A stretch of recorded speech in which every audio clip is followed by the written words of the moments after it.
Por que tendes tanto medo? É a pergunta que Jesus hoje nos faz. Por que tendes tanto medo? Veja que os discípulos estão ali no mar e o mar está revolto, as ondas começam a ameaçar a sua embarcação, enquanto isso Jesus está dormindo. Os discípulos então ficam apavorados e correm até Jesus para despertá-lo, para suplicar-lhe o auxílio, o seu socorro. E é nesse contexto, no meio dessa tempestade, que Jesus então indaga, pergunta-lhes: por que tendes tanto medo? Talvez a sua condição hoje seja muito similar a esta condição dos discípulos. Há uma tempestade terrível. E a embarcação da nossa vida, a embarcação que é a nossa família, que é a nossa casa, ameaça sucumbir.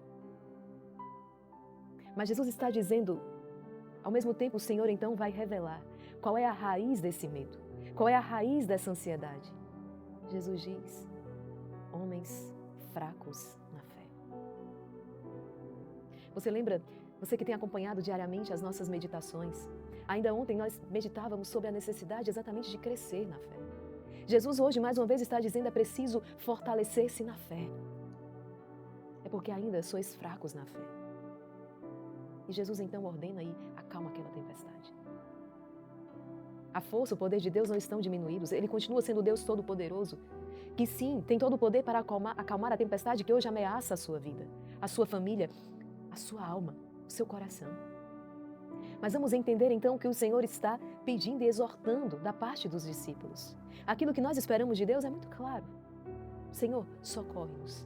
Mas é preciso compreender também aquilo que Deus espera de nós, para que o auxílio se faça então sentir no tempo oportuno. O que Deus espera de nós.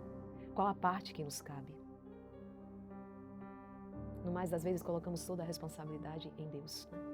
Se Deus existe, por que o mal no mundo? Não é assim? Que quantos questionam? Se Deus existe, por que Ele não impediu essa desgraça? Se Deus existe, por que isso? Se Deus existe, por que isso? Espera, e qual a responsabilidade do homem criado livre? Qual é a minha responsabilidade? Vamos para o comentário do Missal, que está belíssimo. No perigo, voltam-se os discípulos para Jesus, com um grito de socorro. Tem, pois, confiança nele, só ele os pode salvar. Mas Jesus, todavia, os censurará como homens de pouca fé. Mas, afinal, o que significa, então, ser um homem de fé? Maria Raquel, o que significa ser um homem de fé? Jesus dormia, e aí está o medo dos discípulos. Se dormia, não pode ajudar, e parecia-lhes que se perdia o momento justo para uma possibilidade de intervenção. Acontece que o Senhor conhece o momento justo. Jesus está dormindo. Parece aos discípulos que ele vai perder a oportunidade, o momento exato de fazer alguma coisa. Mas isso não é verdade. E assim continua. Acontece que o Senhor conhece o momento justo. Por que Deus não intervém? Por que o Senhor faz isso? Por que permite essa desgraça? Eis as manifestações da nossa pouca fé. Queremos sugerir a Deus o tempo e o modo de intervir em nossa vida, na vida do mundo. Na realidade é difícil muitas vezes compreender porque acontecem certos fatos, mas o cristão sabe que Deus o vê e então nele confia.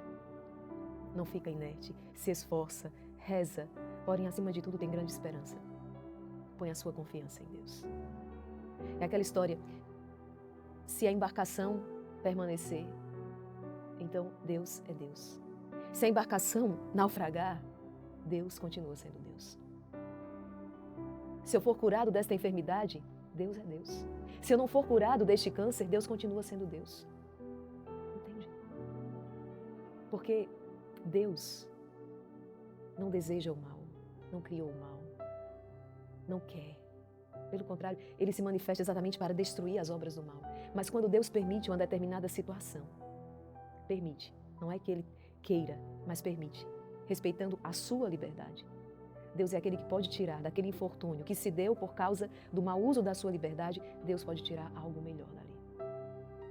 Mas até isso, Deus espera também por nós, para que nós saibamos, auxiliados pela graça de Deus, tirar dali um bem muito maior.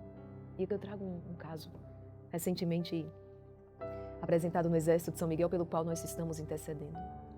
Não é? Uma família, esposo e esposa, há muitos anos juntos, mas esse esposo caiu em adultério.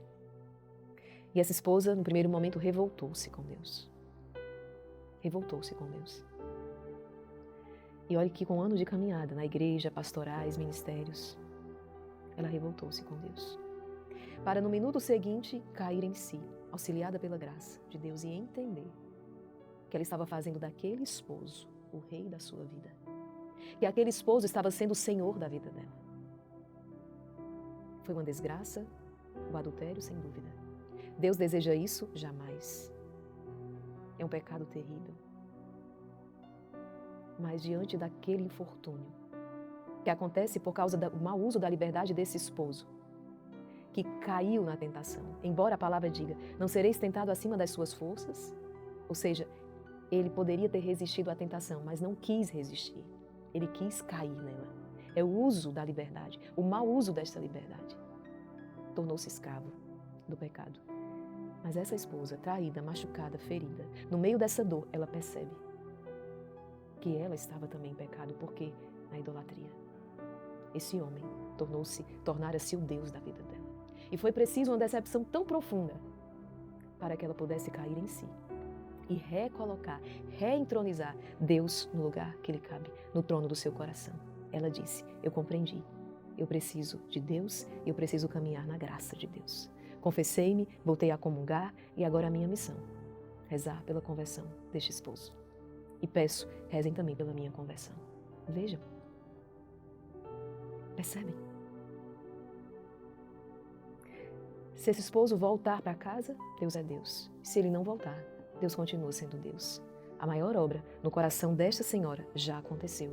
Deus foi reentronizado. Deus voltou a ocupar o lugar do qual ele jamais deveria ter saído, o trono do coração desta senhora. Para enxergar tais coisas, para enxergar para além da dor, para além do sofrimento, para além do infortúnio, é preciso ter fé. Se não tivermos fé, não conseguiremos. Vamos nos revoltar, vamos murmurar, vamos blasfemar, vamos nos condenar, porque não é Deus que manda um filho para o inferno, somos nós que nos precipitamos no inferno.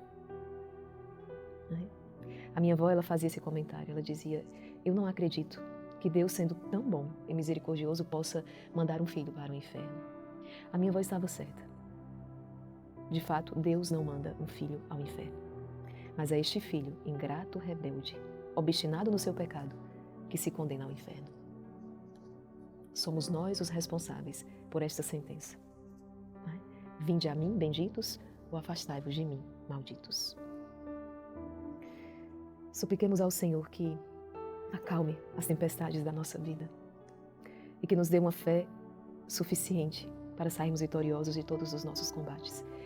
Ele disse que se fosse do tamanho de um grão de mostarda, a menor das sementes, já veríamos coisas extraordinárias. Mandaríamos que a montanha se deslocasse de um lugar para o outro e ela iria. Fé. Que o Senhor nos dê uma fé viva. Vamos proclamar esta palavra, suplicando também ao Senhor que acalme então tantas tempestades que hoje se abatem sobre os barcos das nossas vidas, nos trazendo a paz, a coragem, a calma, a prudência, o discernimento, a sabedoria. Pelo sinal da Santa Cruz, livrai-nos Deus, nosso Senhor, dos nossos inimigos. Em nome do Pai, e do Filho e do Espírito Santo. Amém. Vinde, Espírito Santo, vinde por meio da poderosa intercessão do Imaculado Coração de Maria, vossa amadíssima esposa. Evangelho segundo São Mateus. Naquele tempo, Jesus entrou na barca e seus discípulos o acompanharam. E eis que houve uma grande tempestade no mar, de modo que a barca estava sendo coberta pelas ondas. Jesus, porém, dormia. Os discípulos aproximaram-se e o acordaram, dizendo, Senhor, salva-nos, pois estamos perecendo. Jesus respondeu, por que tendes tanto medo, homens fracos na fé? Então, levantando-se, ameaçou os ventos e o mar e fez uma grande calmaria. Os homens ficaram admirados e diziam, quem é este homem, que até os ventos e o mar lhe obedecem? Palavra da salvação, glória a vós, Senhor. Perceba que muitas vezes nós nos dirigimos a Deus como se houvesse como se Deus pudesse perder no combate, sabe? Nós precisamos refletir sobre isso. E Deus não perde nenhuma batalha. Deus ganha sempre. Deus é vitorioso sempre. E aqueles que caminham com Deus e em Deus são vitoriosos com Ele. Nos atesta a palavra, nos atesta a história da salvação, a vida dos santos. Por isso não precisamos temer. Ainda que estejamos diante de um fracasso, humanamente falando, saiba, é aparente. Porque quem caminha com Deus não perde. Por exemplo, a perda de um emprego, uma perseguição no trabalho, e de repente você foi demitido por causa disso. E você pode olhar humanamente para essa situação e dizer, nossa, mas eu rezei tanto. Eu fui perseguido, eu fui demitido injustamente. Onde está Deus aqui? Entender que Deus não perde. E se você caminha com Deus, e se você entregou esta situação a Deus, mesmo diante de uma injustiça humana, o melhor nesta hora é sair deste trabalho. Porque neste momento, isso era de fato melhor para você. Como, quando, porque, isso aí com o passar do tempo é que nós podemos então compreender o que agora não compreendemos. Nas provas, nas dificuldades, a nossa fé vai amadurecendo, vamos crescendo também. Né? E Deus tem aquilo que é sempre o melhor. Por isso, confiar nele. Sugerir um outro trabalho, sugerir uma outra proposta. Permanecer firme, não abandonar o Senhor. Confiemos-nos com muita fé à Santíssima Virgem Maria, aquela que acreditou e por isso é proclamada bem-aventurada. Aquela que continuou acreditando, mesmo segurando um filho morto nos braços, ela continua acreditando na promessa do Pai. Rezemos juntos. Pelo poder que lhe concedeu Deus Pai, Ave Maria, cheia de graça, o Senhor é convosco. Bendita sois vós entre as mulheres, e bendito é o fruto do vosso ventre, Jesus. Santa Maria, Mãe de Deus, rogai por nós, pecadores, agora e na hora de nossa morte. Amém. Pela sabedoria que lhe concedeu Deus, Filho, Ave Maria, cheia de graça, o Senhor é convosco. Bendita sois vós entre as mulheres, e bendito é o fruto do vosso ventre, Jesus. Santa Maria, Mãe de Deus, rogai por nós, pecadores, agora e na hora de nossa morte. Amém. Pelo amor que lhe concedeu Deus, Espírito Santo, Ave Maria, cheia de graça, o Senhor é convosco. Bendita sois vós entre as mulheres, e bendito é o fruto do vosso ventre, Jesus. Santa Maria, Mãe de Deus, rogai por nós, pecadores, agora e na hora de nossa morte. Amém. Rogai por nós, Santa Mãe de Deus, para que sejamos dignos das promessas de Cristo.